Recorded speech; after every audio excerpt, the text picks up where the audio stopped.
Hello hello hello, এই যে আমি আর এই হলো সৌরভের হাত। ইচ্ছে করছে হেলমেটটা নিয়ে মাথাটা ফাটিয়ে দিয়ে এসে পৌঁছালাম এরকম একটা জায়গায়। এখানে এসেও মানুষকে জিজ্ঞেস করতে হচ্ছে, তারপর জানতে পারলাম এই জায়গাটাও নয়। মাথাতে আগুন রীতিমতো আমার দাউ দাউ করে জ্বলছে, আর সৌরভের মুখটাও চুপসে গেছে, ভয় কিছু বলতে পারছে না।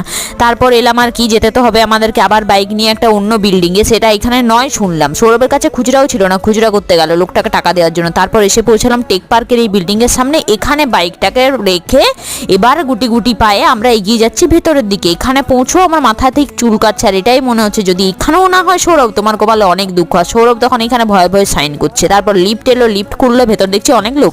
আমরা আমাদের দুজনের জায়গা করে নিলাম, আর জায়গা করে নিয়ে উপরে চলে এলাম। উপরে এসে দরজা খুলে ভেতরে বসলাম এখানে। আর এখানে ঢোকার জন্য আগে আমাদের টোকেন কাটতে হলো। এই যে সৌরভ টোকেনটা দেখাচ্ছে, দেখো।